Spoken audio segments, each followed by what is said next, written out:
အားလုံးပဲမင်္ဂလာပါဒီဗီဒီယိုလေးကတော့သုတ္တဓမ္မဒီပလိုမာ level 1သမားတွေဖြည့်ဖို့အတွက်နံပါတ်3ကောင်းစဉ်ဖြစ်တဲ့စိတ်အညီကျေးများကိုဖယ်ရှားခြင်းမှာမိကုနံပါတ်23ဖြစ်ပါတယ်နော်23ကစပြီးတော့ကျက်မှတ်မှာဖြစ်ပါတယ်မိကုနံပါတ်23ဝစီတမာစာရဝစီကံစင်ကြယ်အောင်ရှောင်ရန်ဆောင်ရန်များကိုဖော်ပြခဲ့ပါဝစီကံစင်ကြယ်စေရန်ရှောင်ရန်ဆောင်ရန်မှာနံပါတ်1မူတာဝါဒလိန်ညာစကားမပြောဘဲမှန်တာကိုသာပြောခြင်း2ပိတုနာဝါစာသူတစ်ပါးတို့မတည့်အောင်ဂုံးစကားသွေးခွဲစကားမပြောဘဲစေ့စေ့ညီညွတ်စကားသာပြောခြင်း3ဖရုဒဝါစာဆဲရေးတိုင်းထွာရိုင်းပြစကားမပြောဘဲယဉ်ကျေးသောစကားသာပြောဆိုခြင်းတမပလာတာအကျိုးမဲ့အချင်းဒီစကားကိုမပြောဘဲအကျိုးရှိသောစကားတရားတို့ကိုသာပြောခြင်းတို့ဖြစ်ပါသည်အချက်၄ချက်ရှိပါတယ်ဝစီတမာစာရဝစီကံစင်ကြယ်အောင်ရှောင်ရန်ဆောင်ရန်များကိုဖော်ပြခဲ့ပါဆိုတော့သူကရှောင်ရန်နဲ့ဆောင်ရန်နှစ်မျိုးလုံးတွဲပေးထားပါတယ်ဆောင်းပွဲမှာရှောင်ရန်တက်ဆောင်ရန်တက်ပဲလေမေးတတ်ပါတယ်မေးနိုင်ပါတယ်ပေါ့နော်အဲ့တော့ဝစီကံစင်ကြယ်စီရန်ရှောင်ရန်ဆောင်ရန်က၄မျိုးရှိပါတယ်မူတာဝါဒပိတုနာဝါစာဖရုဒဝါစာတမ္မပလာတဆိုတဲ့၄ခုရှိပါတယ်ပေါ့နော်၄ခုရှိတယ်အဲ့တော့အဲ့ဒီ၄ခုမှာမူတာဝါဒဆိုတဲ့ဟာကလိန်ညာစကားမပြောတာဖြစ်ပါတယ်လိန်ညာစကားပြောဖို့ရှောင်ရမယ်ဆောင်ရန်ကမှန်တာကိုသာပြောရမယ်ပိတုနာဝါစာကသူတစ်ပါးတို့မတည့်အောင်ဂုံးစကားသွေးခွေးစကားမပြောဘဲရှောင်ရမယ်စိတ်ညီညွတ်တဲ့စကားကိုပြောရမယ်ပေါ့ဆောင်ရန်ဖရုဒဝါစာကဆဲရေးတိုင်းထွာရိုင်းပြစကားကိုမပြောရဘူးရှောင်ရမယ်ယဉ်ကျေးသောစကားကိုသာဆောင်ရမယ်တမပလာတာအကျိုးမဲ့အချင်းဒီစကားကိုမပြောဘဲရှောင်ရမယ်အကျိုးရှိသောတရားစကားကိုသာဆောင်ရမှာဖြစ်ပါတယ်ပေါ့ဒါကတော့ကျမတို့ဆွေးနွေးတာပေါ့နော်အဲ့တော့ဒီဟာကိုကျမကြက်ပါမယ်မိကွန်းအပြန်စမယ်ဝစီတမာစာရဝစီကံစင်ကြယ်အောင်ရှောင်ရန်ဆောင်ရန်များကိုဖော်ပြခဲ့ပါဝစီကံစင်ကြယ်စေရန်ရှောင်ရန်ဆောင်ရန်များမှာနံပါတ်1မူတာဝါဒလိန်ညာစကားမပြောဘဲမှန်တာကိုသာပြောခြင်း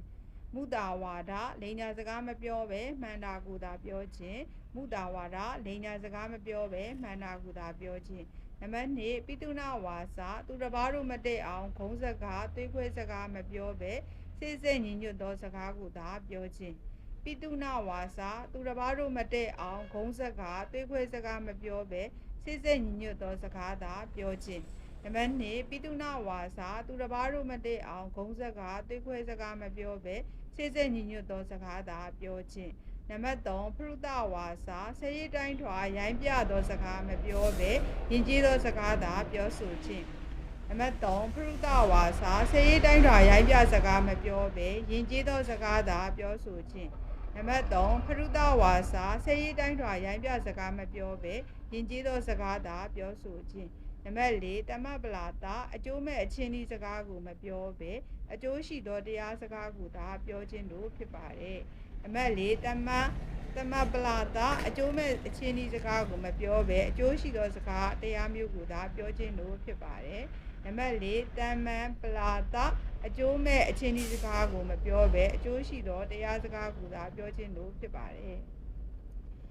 အစဆုံးပြန်ပြီးတော့ဆိုပါမယ်ဝစီတမာစာရဝစီကံစင်ကြယ်အောင်ရှောင်ရန်ဆောင်ရန်များကိုဖော်ပြခဲ့ပါဝစီကံစင်ကြယ်စေရန်ဆောင်ရန်မှာတိမူတာဝါဒလိန်ညာစကားမပြောဘဲမှန်တာကိုသာပြောခြင်းနံပါတ်2ပိတုနာဝါစာသူတစ်ပါးတို့မတည့်အောင်ဂုံးစကားသွေးခဲစကားမပြောဘဲညီညွတ်သောစကားသာပြောခြင်းနံပါတ်3ဖရုဒဝါစာစိတ်တိုင်းထွာရိုင်းပြစကားမပြောဘဲယဉ်ကျေးသောစကားသာပြောဆိုခြင်းနံပါတ်4တမပလာတာအကျိုးမဲ့ချင်းဒီစကားကိုမပြောဘဲအကျိုးရှိသောတရားစကားကိုသာပြောခြင်းတို့ဖြစ်ပါတယ်နံပါတ်24မိကုနံပါတ်24မနောကံစိတ်စင်ကြယ်အောင်မိမိတဏ္ဍာ၌မဖြစ်စေရမည်တရားများကိုဖော်ပြပါမနောကံစိတ်စင်ကြယ်စေရန်မှာနံပါတ်1သူများပစ္စည်းကိုပစ္စည်းဖြစ်လိုသောလောဘအဘိဓါအတွေ့မကြံစီရနံပါတ်2တစ်ဖက်သားဒုက္ခရောက်ပျက်စီးသွားရင်ကောင်းမှာပဲဆိုတော့ဒေါသဗျာပါဒအတွေ့မျိုးတွေမိမိတဏ္ဍာမှာမဖြစ်စေရ နံပါတ်3ကံဤအကျိုးကိုညှင်းပယ်သောနတ္ထိကဝါဒကံကိုညှင်းပယ်သောအကရိယဝါဒကံရောအကျိုးပါညှင်းပယ်သောအာဟေတုကဝါဒ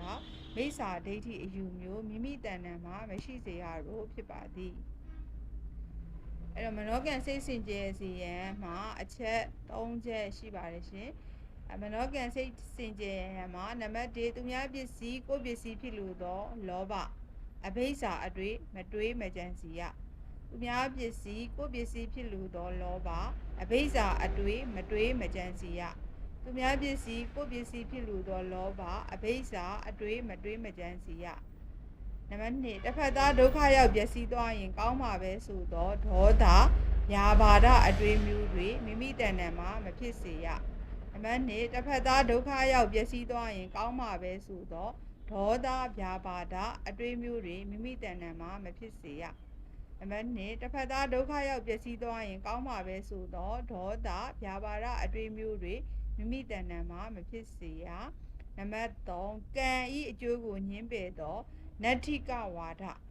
ကံဤအကျိုးကိုညှင်းပယ်သောနတ္ထိကဝါဒကံဤအကျိုးကိုညှင်းပယ်သောနတ္ထိကဝါဒကံကိုညှင်းပယ်သောအကရိယဝါဒကံကိုညှင်းပယ်သောအကရိယဝါဒကံကိုညှင်းပယ်သောအကရိယဝါဒကံရောအကျိုးပါညှင်းပယ်သောအာဟေတုကဝါဒကံရောအကျိုးပါညှင်းပယ်သောအာဟေတုကဝါဒကံရောအကျိုးပါညှင်းပယ်သောအာဟေတုကဝါဒမိစ္ဆာဒိဋ္ဌိယူဝါဒအာဟေတုကဝါဒဆိုတာမိစ္ဆာဒိဋ္ဌိအယူမျိုးမိမိတဏ္ဍာမှာမရှိစေရလို့ဖြစ်ပါသည်အစအဆုံးပြန်ဖတ်ပါမယ်မနောကံစိတ်စင်ကြယ်အောင်မိမိတဏ္ဍာ၌မဖြစ်စေရမည်တရားများကိုဖော်ပြပါမနောကံစိတ်စင်ကြယ်စေရန်မှာသူများပစ္စည်းကိုယ်ပစ္စည်းဖြစ်လို့သောလောဘအဘိဓါအတွေ့မတွေးမကြံစီရတစ်ဖက်သားဒုက္ခရောက်ပျက်စီးသွားရင်ကောင်းမှာပဲဆိုသောဒေါသယာပါဒအတွေ့မျိုးမိမိတဏ္ဍာမှာမဖြစ်စေရကံဤကျိုးကိုညှင်းပယ်သောနတ္ထိကဝါဒကံကိုညှင်းပယ်သောအကရိယဝါဒကံရောအကျိုးပါညှင်းပယ်သောအာဟေတုကဝါဒမိစ္ဆာဒိဋ္ဌိအယူမျိုးမိမိတဏ္ဍာမှာမရှိစေရလို့ဖြစ်ပါသည်အဲ့ဒီမှာ point လေးတွေကတော့လောဘသူများပစ္စည်းကိုယ်ပစ္စည်းဖြစ်လို့တော့လောဘရဲ့အစိတ်အခြေအနေကသူများပစ္စည်းကိုယ်ပစ္စည်းဖြစ်လို့တော့အရာပေါ့နော်အဲ့ဒါကိုနောက်တစ်မျိုးကအဘိဓါလို့ခေါ်ပါတယ်ပေါ့အဘိဓါအတွေးပေါ့အဘိဓါအတွေးသည်သူများပစ္စည်းကိုယ်ပစ္စည်းဖြစ်လို့တော့လောဘအတွေးကိုပြောပါတယ်ယာဘာဒအတွေးသည်တစ်ဖက်သားဒုက္ခရောက်ပျက်စီးသွားရင်ကောင်းမှာပဲဆိုတဲ့ဒေါသအတွေးမျိုးဖြစ်ပါတယ်တစ်ဖက်သားဒုက္ခရောက်ရင်ပျက်စီးသွားရင်ကောင်းမှာပဲဆိုတာကဗျာပါဒဒေါသအတွေးပါကံရဲ့အကျိုးကိုညှင်းပယ်တာကနတ္ထိကဝါဒပါကံကိုညှင်းပယ်တာကအကရိယဝါဒပါကံရောအကျိုးရောနှစ်ခုလုံးကိုညှင်းပယ်တာကအဟိတုကဝါဒမိစ္ဆာဒိဋ္ဌိအယူမျိုးဖြစ်ပါသည်ဒီခုနံပါတ်25ထိမ့်သိမ်းဆောက်ရှောက်ရန်လိုသောအိန္ဒြေ6ပါးကိုဖော်ပြပါမြည်တို့ထိမ့်သိမ်းဆောက်ရှောက်ရမည်ကိုအကျဉ်းများရှင်းပြခဲ့ပါထိမ့်သိမ်းဆောက်ရှောက်ရန်လိုသောအိန္ဒြေ6ပါးမှာစကုအိန္ဒြေတောတိန္ဒြေဂါနိန္ဒြေဇိန်ဝိန္ဒြေကာယိန္ဒြေမနိန္ဒြေတို့ဖြစ်ပါသည်စကုအိန္ဒြေထိမ့်သိမ်းခြင်းမှာမျက်စိကကြည့်ကျင်တာမကြည့်ရဘူးဟုမဆိုလိုပါမျက်စိကကြည့်ကြပြီးလောဘဒေါသမဖြစ်စေရန်ထိမ့်သိမ်းခြင်းဖြစ်ပါသည်မျက်စိကနှစ်သက်เสียမြင်လျင်လောဘဖြစ်လိုက်မုန်းเสียမြင်လျင်ဒေါသဖြစ်လိုက်အတိညာကင်းမဲ့လျင်မောဟဖြစ်လိုက်နှင့်စကုတကားပေါင်းမှအကုသိုလ်များမဖြစ်အောင်တတိဖြင့်စိုးပိတ်ပြီးအသိပညာနှင့်ဖယ်ရှားပြစ်လျင်စက္ကုံတရီကိုစောင့်ရှောက်ခြင်းဖြစ်ပါသည်ထို့အတူနာနှာခေါင်းရှာကိုယ်စိတ်တို့ကိုလည်းမျက်စိနီးအတူစောင့်ရှောက်ရပါမည်အဲ့ဒါဆိုရင်မိကုနဲ့ဖြေကိုပြန်ပြီးတော့ကြက်မှတ်ပါမယ်ထိမ့်သိမ်းစောင့်ရှောက်ရန်လိုသောအိန္ဒြေ6ပါးမှာစက္ကုံတရီတောတိန်တရီဂါနိန္ဒြေဇိန်ဝိန္ဒြေကာယိန္ဒြေမနိန္ဒြေတို့ဖြစ်ပါသည်ထိမ့်သိမ်းစောင့်ရှောက်ရန်လိုသောအိန္ဒြေ6ပါးကိုဖော်ပြပြီးမိတို့ထိမ့်သိမ်းစောင့်ရှောက်ရမည်ကိုကျင်းပြရှင်းပြခဲ့ပါထိမ့်သိမ်းစောင့်ရှောက်ရန်လိုသောအိန္ဒြေ6ပါးမှာစက္ကုံတရီတောတိန်တရီဂါနိန္ဒြေဇိန်ဝိန္ဒြေကာယိန္ဒြေမနိန္ဒြေတို့ဖြစ်ပါသည်ထိမ့်သိမ်းစောင့်ရှောက်ရန်လိုသောအိန္ဒြေ6ပါးမှာစက္ကုံတရီတောတိန်တရီဂါနိန္ဒြေဇိန်ဝိန္ဒြေကာယိန္ဒြေမနိန္ဒြေတို့ဖြစ်ပါသည်စ စကုံတွေထိမ့်သိမ်းခြင်းမှာမျက်စိကကြည့်တာမကြည့်ရဘူးဟုမဆိုလို့မျက်စိကကြည့်ရရှိရင်ကြည့်ပြီးလောဘဒေါသမဖြစ်စေရန်ထိမ့်သိမ်းခြင်းဖြစ်သည်စကုံတွေထိမ့်သိမ်းခြင်းမှာမျက်စိကကြည့်တာမကြည့်ရဘူးဟုမဆိုလိုပါမျက်စိကကြည့်ရရှိရင်ကြည့်ပြီးလောဘဒေါသမဖြစ်စေရန်ထိမ့်သိမ်းခြင်းဖြစ်ပါသည်စကုံတွေထိမ့်သိမ်းခြင်းဆိုသည်မှာမျက်စိကကြည့်ကျင်တာမကြည့်ရဘူးဟုမဆိုလိုပါမျက်စိကကြည့်ရရှိတာကြည့်ပြီးလောဘဒေါသမဖြစ်စေရန်ထိမ့်သိမ်းခြင်းဖြစ်ပါသည်မျက်စိကနှစ်သက်စရာမြင်လည်းရင်လောဘဖြစ်လိုက်မုန်းစရာမြင်လည်းရင်ဒေါသဖြစ်လိုက်အသိဉာဏ်ကင်းမဲ့လည်းရင်မောဟဖြစ်လိုက်နှင့်စက္ခုတကားပေါင်းမှာအကုသိုလ်များမဖြစ်အောင်တတိဖြင့်စိုးပိတ်ပြီးအသိပညာနှင့်ဖယ်ရှားပြစ်လည်းရင်စက္ကုံတွေကိုစောင့်ရှောက်ခြင်းဖြစ်ပါသည်မျက်စိမှာနှစ်သက်စရာမြင်လည်းရင်လောဘဖြစ်လိုက်မုန်းစရာမြင်လည်းရင်ဒေါသဖြစ်လိုက်အသိဉာဏ်ကင်းမဲ့လျင်မောဟဖြစ်လိုက်နှင့်စက္ကုံတကားပေါင်းမှာအကုသိုလ်များမဖြစ်အောင်တတိဖြင့်စိုးပိတ်ပြီးအသိပညာနှင့်ဖယ်ရှားပြစ်နိုင်လျင်စက္ကုံတွေကိုစောင့်ရှောက်ခြင်းဖြစ်ပါသည်မျက်စိကနှစ်သက်စရာမြင်လည်းရင်လောဘဖြစ်လိုက်မုန်းစရာမြင်လည်းရင်ဒေါသဖြစ်လိုက်အသိဉာဏ်ကင်းမဲ့လည်းရင်မောဟဖြစ်လိုက်နှင့်စက္ခုတကားပေါင်းမှာအကုသိုလ်များမဖြစ်အောင်တတိဖြင့်စိုးပိတ်ပြီးအသိပညာနှင့်ဖယ်ရှားပြစ်လည်းရင်စက္ကုံတွေကိုစောင့်ရှောက်ခြင်းဖြစ်ပါသည်ထို့အတူနားနှာခေါင်းရှာကိုယ်စိတ်တို့ကိုလည်းမျက်စိနည်းဖြင့်အတူစောင့်ရှောက်ရပါမည်ထို့အတူနားနှာခေါင်းရှာကိုယ်စိတ်တို့ကိုလည်းမျက်စိနည်းဖြင့်အတူစောင့်ရှောက်ရပါမည်ထို့အတူနားနှာခေါင်းရှာကိုယ်စိတ်တို့ကိုလည်းမျက်စိနှင့်အတူစောင့်ရှောက်ရပါမည်နားကတောတိန်ကြီးနှာခေါင်းကခါနေကြီးရှာကဇိမ်ဝင်ကြီးကာယကကာယင်ကြီးစိတ်ကမနေပြီအဲဆိုရင်မျိုးနံပါတ်26မျက်လွှာချပြီးတောင်ကြည့်မြောက်ကြည့်မကြည့်ပဲနေသူကိုအိမ်တွေရှိသည်ဟုဆိုနိုင်ပါသလားတရားသဘောဖြင့်ဝေဖန်ဆွေးနွေးဖြစ်ဆိုခဲ့ပါမျက်လွှာချပြီးတောင်ကြည့်မြောက်ကြည့်မကြည့်ပဲနေသူကိုအိမ်တွေရှိသည်ဟုမဆိုနိုင်ပါတရားသဘောဖြင့်ဝေဖန်ရတော့မျက်လွှာချထား၍မမြင်ရတော့လေနားမှအတန်နှာခေါင်းမှအနက်ရှာမရတာခန္ဓာကိုယ်မှအထိအတွေ့စိတ်မှစိတ်ကူးများကိုအကြောင်းပြု၍လောဘဒေါသစသောကိလေသာများမဝင်အောင်တတိပညာဉာဏ်တို့ဖြင့်ပိတ်ဆို့တားဆီးနေပါကအိမ်နေရှိသူခေါ်နိုင်သည်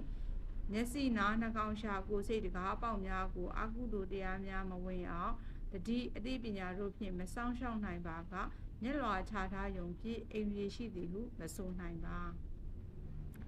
မျက်လွှာချပြီးတောင်ကြည့်မြောက်ကြည့်မကြည့်ပဲနေသူကိုအိမ်တွေရှိသည်ဟုဆိုနိုင်ပါသလားတရားသဘောဖြင့်ဝေဖန်ဆွေးနွေးဖြေဆိုခဲ့ပါ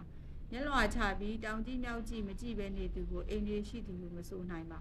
မျက်လွှာချပြီးတောင်ကြည့်မြောက်ကြည့်မကြည့်ပဲနေသူကိုအိမ်တွေရှိသည်ဟုမဆိုနိုင်ပါမျက်လွှာချပြီးတောင်ကြည့်မြောက်ကြည့်မကြည့်ပဲနေသူကိုအိမ်တွေရှိသည်ဟုမဆိုနိုင်ပါတရားသဘောဖြင့်ဝေဖန်ရတော့မျက်လွှာချထား၍မမြင်ရတော့လေနားမှအတန်နှာခေါင်းမှအနက်ရှာမှအရသာခန္ဓာကိုယ်မှအထိအတွေ့စိတ်မှစိတ်ကူးများကိုအကြောင်းပြု၍လောဘဒေါသစသောကိလေသာများမဝင်အောင်အတိတတိပညာဉာဏ်တို့ဖြင့်ပိတ်ဆို့တားဆီးနေပါကအိမ်နေရှိသည်ဟုခေါ်နိုင်ပါသည်မျက်လွှာချထား၍မမြင်ရတော့လေနားမှအတန်နှာခေါင်းမှအနံရှာမှအရသာခန္ဓာကိုယ်မှအထိအတွေ့စိတ်မှစိတ်ကူးများကိုအကြောင်းပြု၍လောဘဒေါသစသောကိလေသာများမဝင်အောင်တတိပညာဉာဏ်တို့ဖြင့်ပိတ်ဆို့တားဆီးနေပါကအိမ်နေရှိသူဟုခေါ်နိုင်သည်မျက်စိနားနှာခေါင်းရှာကိုယ်စိတ်တကားပေါက်များမှအကုသိုလ်တရားများမဝင်အောင်တတိအသိပညာတို့ဖြင့်မဆောင်ရှောက်နိုင်ပါကမျက်လွှာချထားယုံဖြင့်အိမ်နေရှိသည်ဟုမဆိုနိုင်ပါမျက်စိနားနှာခေါင်းရှာကိုယ်စိတ်တကားပေါက်များမှအကုသိုလ်တရားများမဝင်အောင်တတိအသိပညာတို့ဖြင့်မဆောင်ရှောက်နိုင်ပါကမျက်လွှာချထားယုံဖြင့်အိမ်နေရှိသည်ဟုမဆိုနိုင်ပါမျက်စိနားနှာခေါင်းရှာကိုယ်စိတ်တကားပေါက်များမှအကုသိုလ်တရားများမဝင်နိုင်အောင်တတိအသိပညာတို့ဖြင့်မဆောင်ရှောက်နိုင်ပါကမျက်လွှာချထားယုံဖြင့်အိမ်နေရှိသည်ဟုမဆိုနိုင်ပါမျက်လွှာချပြီးတောင်ကြည့်မြောက်ကြည့်မကြည့်ပဲနေသူကိုအိမ်တွေရှိသည်ဟုဆိုနိုင်ပါသလားတရားသဘောဖြင့်ဝေဖန်ဆွေးနွေးခဲ့ပါ မျက်လွှာချပြီးတောင်ကြည့်မြောက်ကြည့်မကြည့်ပဲနေသူကိုအိမ်တွေရှိသည်ဟုမဆိုနိုင်ပါတရားသဘောဖြင့်ဝေဖန်ရသောမျက်လွှာချထား၍မမြင်ရတော့လေနားမှအတန်နှာခေါင်းမှအနံရှာမှအရသာခန္ဓာကိုယ်မှအထိတွေ့စိတ်မှစိတ်ကူးများကိုအကြောင်းပြု၍လောဘဒေါသစသောကိလေသာများမဝင်အောင်တတိဉာဏ်ပညာတို့ဖြင့်ပိတ်ဆို့တားဆီးနေပါကအိမ်နေရှိသူဟုခေါ်နိုင်ပါသည်မျက်စိနားနှာခေါင်းရှာကိုယ်စိတ်တကားများမှအကုသိုလ်တရားများမဝင်အောင်တတိပညာတို့ဖြင့်မဆောင်ရှောက်နိုင်ပါကမျက်လွှာချထားယုံဖြင့်အိမ်နေရှိသူဟုမဆိုနိုင်ပါအစာစားရခြင်းမှန်ကန်သောရည်ရွယ်ချက်ကိုဖော်ပြပြီးမည်သို့စားသင့်ကြောင်းတင်ပြခဲ့ပါအစာစားရခြင်းမှန်ကန်သောရည်ရွယ်ချက်မှာတပ္ပတတ္တာအာဟာရတိတိကာဆိုသဖြင့်အာဟာရကြောင့်ခန္ဓာကိုယ်တည်တံ့၍အသက်ရှည်ဖို့အလုပ်လုပ်နိုင်ဖို့ထားခြင်းဖြစ်ရပါမည်စားသင့်ပုံမှာကြိုက်လို့စားတာမဟုတ်ပဲစားသင့်လို့စားတာဖြစ်ရမည်အတိုင်းအတာနဲ့စားရမည်အစာစားရခြင်းမှန်ကန်သောရည်ရွယ်ချက်ကိုဖော်ပြပြီးမည်သို့စားသင့်ကြောင်းတင်ပြခဲ့ပါအစာစားရခြင်းမှန်ကန်သောရည်ရွယ်ချက်မှာတပ္ပတတ္တာအာဟာရထိတိကာဆိုသဖြင့်အာဟာရကြောင့်ခန္ဓာကိုယ်တည်တံ့၍အသက်ရှည်ဖို့အလုပ်လုပ်နိုင်ဖို့စားခြင်းဖြစ်ရပါမည်အစာစားရခြင်းမှန်ကန်သောရည်ရွယ်ချက်မှာတပ္ပတတ္တာအာဟာရထိတိကာဆိုသဖြင့်အာဟာရကြောင့်ခန္ဓာကိုယ်တည်တံ့၍အသက်ရှည်ဖို့လုပ်နိုင်ဖို့စားခြင်းဖြစ်ရပါမည်အစာစားရခြင်းမှန်ကန်သောရည်ရွယ်ချက်မှာတပ္ပတတ္တာအာဟာရထိတိကာဆိုသဖြင့်အာဟာရကြောင့်ခန္ဓာကိုယ်တည်တံ့၍အသက်ရှည်ဖို့လုပ်နိုင်ဖို့စားခြင်းဖြစ်ရပါမည်စားသင့်ပုံမှာကြိုက်လို့စားတာမဟုတ်ပဲစားသင့်လို့စားတာဖြစ်ရမည်အတိုင်းအတာနဲ့စားရမည်စားသင့်ပုံမှာကြိုက်လို့စားတာမဟုတ်ပဲစားသင့်လို့စားတာဖြစ်ရမည်အတိုင်းအတာနဲ့စားရမည်စားသင့်ပုံမှာကြိုက်လို့စားတာမဟုတ်ပဲစားသင့်လို့စားတာဖြစ်ရမည်အတိုင်းအတာနဲ့စားရမည်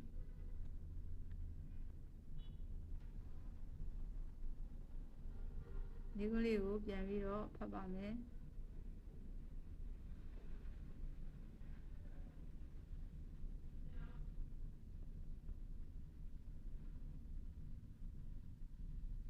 အစာစားရခြင်းမှန်ကန်သောရည်ရွယ်ချက်ကိုဖော်ပြ၍မည်သို့စားသင့်ကြောင်းတင်ပြခဲ့ပါအစာစားရခြင်းမှန်ကန်သောရည်ရွယ်ချက်မှာတပ္ပတတ္တာအာဟာရထိတိကာဆိုသဖြင့်အာဟာရကြောင့်ခန္ဓာကိုယ်တည်တံ့၍အသက်ရှည်ဖို့အလုပ်လုပ်နိုင်ဖို့စားခြင်းဖြစ်ပါသည်စားသင့်ပုံမှာကြိုက်လို့စားတာမဟုတ်ပဲစားသင့်လို့စားတာဖြစ်ရပါမည်အတိုင်းအတာနဲ့စားရမည်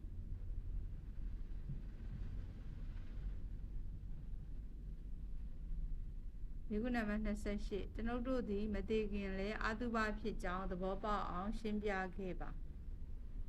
ကျွန်ုပ်တို့သည်မသေးခင်လဲအာတုဘဖြစ်ပါသည်အဘဲကြောင့်ဆိုသောအာတုဘဆိုသည်မှာလူသေးကောင်မဟုတ်မတင့်တယ်ခြင်းသဘောဖြစ်သည်အသက်ရှင်စဉ်ကျွန်ုပ်တို့နေ့စဉ်ပြုနေကြဖြစ်သောမျက်နှာသေးရေချိုးအငြိအကျေးတုပ်တင်ခြင်းတို့ကိုမပြုလုပ်ဘဲနေကြည့်ပါကရက်အနှဲငယ်တွင်ခန္ဓာကိုယ်သည်အငြိအကျေးများဖြင့်မတတ်တည်စေရာဖြစ်ခါမတင့်တယ်နိုင်တော့ပြီထို့ကြောင့်ကျွန်ုပ်တို့သည်ရှင်စဉ်မသေးခင်၌လည်းအတုပများဖြစ်ပါသည်ကျွန်ုပ်တို့သည်မသေးခင်လည်းအတုပဖြစ်ကြောင်းသဘောပေါက်အောင်ရှင်းပြခဲ့ပါကျွန်ုပ်တို့သည်မသေးခင်လည်းအတုပဖြစ်ပါသည်ကျွန်ုပ်တို့သည်မသေးခင်လည်းအတုပဖြစ်ပါသည်ကျွန်ုပ်တို့သည်မသေးခင်လည်းအတုပဖြစ်ပါသည်အဘဲကြောင့်ဆိုသောအတုပဆိုသည်မှာလူသေးကောင်မဟုတ်မတင့်တယ်ခြင်းသဘောဖြစ်သည်အာတုပဆိုသည်မှာလူသေးကောင်မဟုတ်မတင့်တယ်ခြင်းသဘောဖြစ်သည်အာတုပဆိုသည်မှာလူသေးကောင်မဟုတ်မတင့်တယ်ခြင်းသဘောဖြစ်သည်အသက်ရှင်စဉ်ကျွန်ုပ်တို့နေ့စဉ်ပြုနေကြဖြစ်သောမျက်နှာသေးရေချိုးညစ်ကြေးတုပ်တင်ခြင်းတို့ကိုမပြုလုပ်ဘဲနေကြည့်ပါကရက်အနှဲငယ်တွင်ခန္ဓာကိုယ်သည်အညစ်အကြေးများဖြင့်မတတ်တည်စေရမတင့်တယ်နိုင်တော့ပေအသက်ရှင်စဉ်ကျွန်ုပ်တို့နေ့စဉ်ပြုနေကြဖြစ်သောမျက်နှာသေးရေချိုးအညစ်အကြေးတုပ်တင်ခြင်းတို့ကိုမပြုလုပ်ဘဲနေကြည့်ပါကရက်နှဲငယ်တွင်ခန္ဓာကိုယ်သည်အညစ်အကြေးများဖြင့်မတတ်တည်စေရဖြစ်ခါမတင့်တယ်နိုင်တော့ပေအသက်ရှင်စဉ်ကျွန်ုပ်တို့နေ့စဉ်ပြုလုပ်နေကြဖြစ်သောမျက်နှာသေးရေချိုးအညစ်အကြေးတုပ်တင်ခြင်းတို့ကိုမပြုလုပ်ဘဲနေကြည့်ပါကရက်နှဲငယ်တွင်၌ပင်ခန္ဓာကိုယ်သည်အညစ်အကြေးများဖြင့်မတတ်တည်စေရဖြစ်ခါမတင့်တယ်နိုင်တော့ပေထို့ကြောင့်ကျွန်ုပ်တို့သည်ရှင်စဉ်မသေးခင်၌လည်းအတုပများဖြစ်ပါသည်ထို့ကြောင့်ကျွန်ုပ်တို့သည်ရှင်စဉ်မသေးခင်၌လည်းအတုပများဖြစ်ပါသည်ထို့ကြောင့်ကျွန်ုပ်တို့သည်ရှင်စဉ်မသေးခင်၌လည်းအတုပများဖြစ်ပါသည် ကျွန်ုပ်တို့သည်မသိခင်လဲအတုပဖြစ်ကြောင်းသဘောပေါက်အောင်ရှင်းပြခဲ့ပါကျွန်ုပ်တို့သည်မသိခင်လဲအတုပဖြစ်ပါသည်ဘေးကြောင့်ဆိုသောအတုပဆိုသည်မှာလူတီကောင်မဟုတ်ပါမတင့်တယ်ခြင်းသဘောဖြစ်သည်အသက်ရှင်စဉ်ကျွန်ုပ်တို့နေ့စဉ်ပြုလုပ်နေကြဖြစ်သောမျက်နှာသေးရေချိုးအညီကြီးတုတ်တင်ခြင်းတို့ကိုမပြုလုပ်ဘဲနေကြည့်ပါကရဲ့အနေငယ်တွင်ခန္ဓာကိုယ်သည်အညီကြီးများဖြင့်မတတိစရာဖြစ်ကာမတင့်တယ်နိုင်သောဘေးထိုးကြောင့်ကျွန်ုပ်တို့သည်ရှင်စဉ်မသိခင်မှပင်အတုပများဖြစ်ပါသည်မိကုနံပါတ်29အမေးနွားကြောင်းသားအဖေဖျားလောင်းဆိုသောစကားရက်ကိုဝေဖန်သုံးသပ်ပြခဲ့ပါအမေးနွားကြောင်းသားအဖေဖျားလောင်းဆိုသောစကားရက်ကိုဝေဖန်သုံးသပ်ရသောထိုစကားပုံသည်မေးရတာလွယ်သည်နွားကြောင်းသားတော်မေးတတ်သည်ဖြေဆိုရန်ကခက်ခဲလာသည်ဖျားလောင်းမှသာဖြေနိုင်သည်ဟုဆိုလိုဟန်ရှိသည်အမေးလွယ်တော်လဲအဖေခက်သည်မေးရန်လွယ်သည်ဆိုတော်လဲပရိပု္ပ္ပစကထာမေးမြတ်တဲ့ခြင်းသည်တာမန်ပုဂ္ဂိုလ်တို့မမေးတတ်မေခွန်းထုတ်နိုင်သောအရေးချင်းသည်မသေးလှပေနွားကြောင်းသားမေးသလိုအစစ်မရှိသောအမေးများကမေးရန်လွယ်၏အစင်းရှိသောတရားဓမ္မနှင့်ပတ်သက်သောအမေးမျိုးမေးတတ်ရန်မလွယ်လှပေအစင်းရှိသောမေခွန်းအတွက်ဘုရားလောင်းပညာရှိအဖြေကတန်ဖိုးရှိလှပေမည်အမေးနွားကြောင်းသားအဖြေဘုရားလောင်းဆိုသောစကားရက်ကိုဝေဖန်သုံးသပ်ပြခဲ့ပါအမေးနွားကြောင်းသားအဖြေဘုရားလောင်းဆိုသောစကားရက်ကိုဝေဖန်သုံးသပ်ရသောထိုစကားပုံသည်မေးရတာလွယ်သည်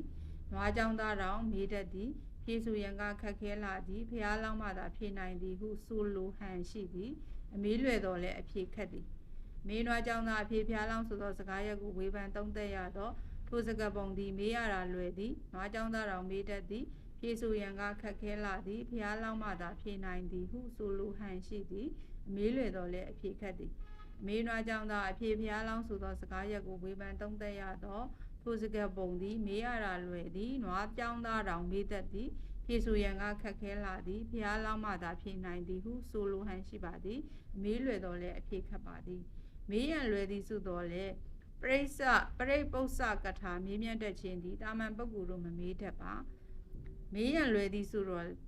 လဲပရိပု္ပ္ပစကထာမေးမြတ်တဲ့ခြင်းသည်တာမန်ပုဂ္ဂိုလ်တို့မမေးတတ်မေးရန်လွယ်သည်ဆိုတော့လဲပရိပု္ပ္ပစကထာမေးမြတ်တဲ့ခြင်းသည်တာမန်ပုဂ္ဂိုလ်တို့မမေးတတ်မေခွန်းထုတ်နိုင်သောအရေးချင်းသည်မသေးလှပေနွားကြောင်းသားအမေးသလိုအစစ်မရှိသောအမေးများကမေးရန်လွယ်၏မေခွန်းထုတ်နိုင်သောအရေးအချင်းသည်မသေးလှပေနွားကြောင်းသားမေးသလိုအစစ်မရှိသောအမေးများကမေးရန်လွယ်၏မေခွန်းထုတ်နိုင်သောအရေးချင်းသည်မသေးလှပေနွားကြောင်းသားမေးတဲ့ကဲ့သို့အစစ်မရှိသောအမေးများကမေးရန်လွယ်၏အစင်းရှိသောတရားဓမ္မနှင့်ပတ်သက်သောအမေးမျိုးမေးတတ်ရန်မလွယ်လှပေအစင်တန်းရှိသောတရားဓမ္မနှင့်ပတ်သက်သောမေခွန်းမျိုးမေးတတ်ရန်မလွယ်လှပေအစင်တန်းရှိသောတရားဓမ္မနှင့်ပတ်သက်သောမေခွန်းမျိုးမေးတတ်ရန်မလွယ်လှပေအစင်တန်းရှိသောမေခွန်းအတွက်ဘုရားလောင်းပညာရှိအဖြေကတန်ဖိုးရှိလှပေပြီအစင်တန်းရှိသောမေခွန်းအတွက်ဘုရားလောင်းပညာရှိအဖြေကတန်ဖိုးရှိလှပေသည်အစင်တန်းရှိသောမေခွန်းအတွက်ဘုရားလောင်းပညာရှိ၏အဖြေမှာတန်ဖိုးရှိလှပေသည်မေးနွားကြောင်းသားအဖြေဘုရားလောင်းဆိုသောစကားရက်ကိုဝေဖန်သုံးသပ်ပြခဲ့ပါမေးနွားကြောင်းသားအဖြေဘုရားလောင်းဆိုသောစကားရက်ကိုဝေဖန်သုံးသပ်ရသောထိုစကားပုံသည်မေးရတာလွယ်သည်နွားကြောင်းသားတော်မေးတတ်သည်ဖြေဆိုရန်ကခက်ခဲလာသည်ဘုရားလောင်းမှသာဖြေဆိုနိုင်သည်ဟုဆိုလိုရန်ရှိသည်မေးလွယ်တော်လဲအဖြေခက်၏မေးရန်လွယ်သည်ဆိုတော်လဲပရိပု္ပ္ပစကထာမေးမြတ်တဲ့ခြင်းသည်တာမန်ပုဂ္ဂိုလ်တို့မမေးတတ်မေခွန်းထုတ်နိုင်သောအရေးချင်းသည်မသေးလှပေနွားကြောင်းသားမေးတဲ့ကဲ့သို့အစင်တန်းမရှိသောမေခွန်းများကမေးရန်လွယ်၏အစင်တန်းရှိသောတရားဓမ္မနှင့်ပတ်သက်သောအမေးမျိုးကမေးတတ်ရန်မလွယ်လှပေအစင်တန်းရှိသောမေခွန်းအတွက်ဘုရားလောင်းပညာရှိအဖြေကတန်ဖိုးရှိလှပေမည်အဲ့တော့ကျမတို့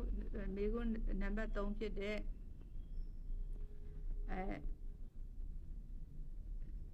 နံပါတ်3တရားအတွက်ကတော့ဒီမှာပဲပြီးသွားပြီဖြစ်ပါတယ်နောက်မေခွန်းဗီဒီယိုမှာကတော့မေတ္တာတုံအနှစ်ချုပ်နမူနာမေခွန်းတွေကိုကျွန်မဖတ်သားချက်မှတ်မှာဖြစ်ပါတယ်အားလုံးပဲအဆင်ပြေကြပါစေလို့ဆုတောင်းပေးပါရှင်